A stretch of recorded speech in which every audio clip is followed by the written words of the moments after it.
ST दरवाढीच्या निषेधार्थ धुळ्यात उद्धव बाळासाहेब ठाकरे शिवसेनेचे चक्का जाम आंदोलन। राज्य शासनाच्या वतीने एसटी प्रवासी तिकिटात मोठ्या प्रमाणावर दरवाढ केल्याच्या निषेधार्थ धुळे मध्यवर्ती बस स्थानक परिसरात मंगळवारी जानेवारी 28 रोजी उद्धव बाळासाहेब ठाकरे शिवसेनेच्या वतीने चक्का जाम आंदोलन करून शासनाच्या धोरणाविरुद्ध घोषणा देऊन निषेध व्यक्त करण्यात आला।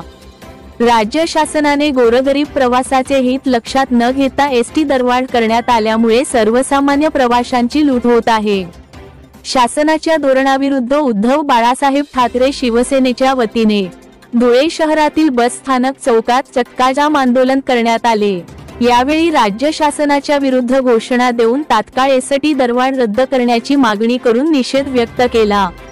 यावेळी बस स्थानक बाहेर मोठ्या प्रमाणात बसांची रांग लागल्याचे बघावयास मिळाले। राज्य शासनाने गेल्या 8 दिवसापूर्वी एसटी मध्ये 15% दरवाढ त्या ठिकाणी सुचवली। या संदर्भामध्ये परिवहन मंत्र्यांनी एक स्टेटमेंट त्या ठिकाणी दिलं की दरवाढ झाली आणि महाराष्ट्र राज्य एसटी प्राधिकरणाने परिवहन मंत्र्यांना देखील या संदर्भामध्ये विश्वासामध्ये घेतलं नाही।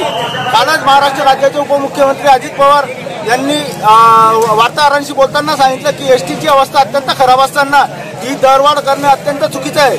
म्हणजे एक प्रकारे या महायुती सरकारच्या मंत्र्यांमध्ये उपमुख्यमंत्र्यांमध्ये देखील या ठिकाणी कुठल्याही प्रकारचा या ठिकाणी एसटीच्या दरवाढी बाबत कुठलाही निर्णय झालेला नाही।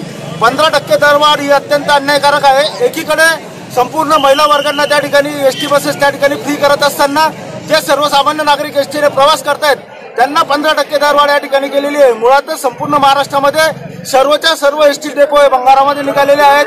अत्यंत वाईट अवस्था संपूर्ण एसटी डेपोची झालेली आहे। आपण धुळे जिल्ह्याचा जर विचार जर केला तर धुळे जिल्ह्यामध्ये सर्वच्या सर्व 5 तालुक्यामधले डेपो हे अत्यंत खराब अवस्थेमध्ये झालेले आहेत। गेल्या 3 वर्षापासून आपल्या धुळे शहराचं बस स्थानक हे उकिरड्यासारखी त्याची अवस्था झालेली आहे। त्या बस स्थानकावरती सुविधा देण्याच्या ऐवजी या ठिकाणी एसटीने दरवाढ जी केली ती अत्यंत अन्यायकारक आहे। एसटीच्या सर्व बस डेपोचं नूतनीकरण आज आवश्यक आहे। एसटी कर्मचाऱ्यांच्या मागण्या ज्या गेल्या वर्षानुवर्ष या ठिकाणी प्रलंबित आहेत, फक्त एसटी कर्मचाऱ्यांना हाताशी धरून या ठिकाणी त्यांचं राजकारण सुरू आहे। या सर्वच्या सर्व गोष्टीचा शिवसेना उद्धव बाळासाहेब ठाकरे पक्षाच्या वतीने या ठिकाणी आम्ही निषेध करतो। आज शिवसेना पक्षप्रमुख उद्धव साहेब ठाकरे यांच्या आदेशानुसार संपूर्ण महाराष्ट्रातील जिल्ह्यांमध्ये एसटी बस स्थानकांसमोर हे चक्का जाम आंदोलन या ठिकाणी सुरू करण्यात आलेलं आहे आणि ही एसटी दरवाढ मागे घेण्यासाठी आज आम्ही शिवसेनेचा आवाज या ठिकाणी बुलंद केलेला आहे।